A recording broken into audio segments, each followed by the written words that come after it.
The Artist, 2011 black and white film, mostly silent, but we'll get to that. It swept the Oscars that year, winning Best Picture, Best Actor for Jean Dujardin, Best Director, Best Costume Design, Original Score.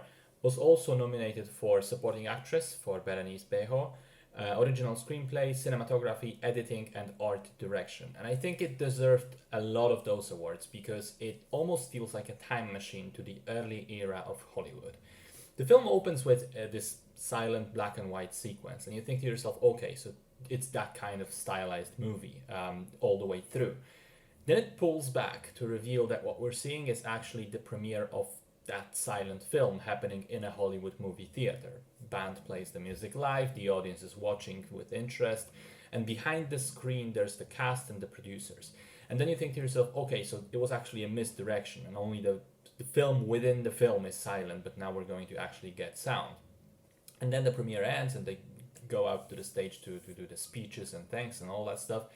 And it's again revealed that no, actually, it is going to be silent all the way through. So immediately after this little back and forth that the movie played with my expectations, I was hooked. And then I got even more into it, following the story of George Valentin, this narcissistic star of silent cinema who enjoys fame, money, success, even to the point of being able to propel a newly met girl named Peppy and help her out with starting a career in movies as well. Only to then clash with the realization that this is actually a pivotal moment in the history of cinema, because movies with sound were just invented, the talkies. And so on the one hand, the studios insist on having new blood, new faces for those new kinds of movies.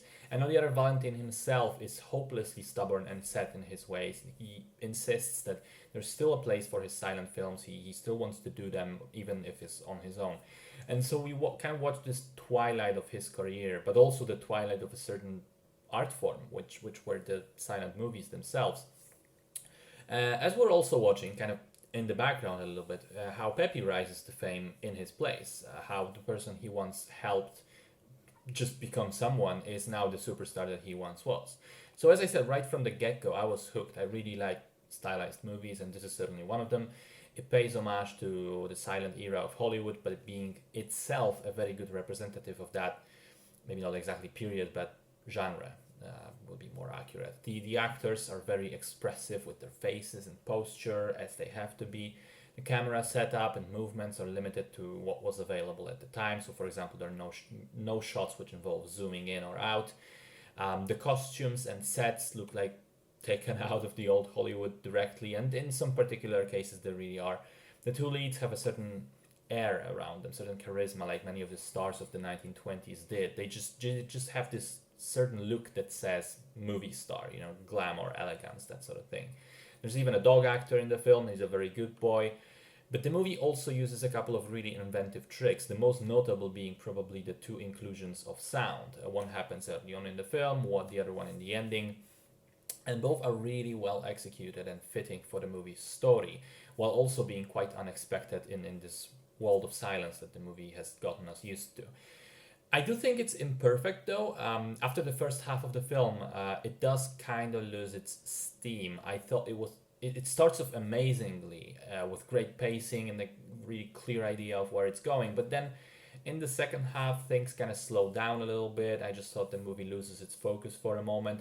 It doesn't feel as tight or as engrossing as what comes before it. But then it does pick things up again before the finale, which has an amazing dance number. Also, itself a cool homage to the time period. And the ending itself was really quite heartwarming, but also poignant and feels like this final send-off to the old era and the dawn of the new one. Overall then, really good film.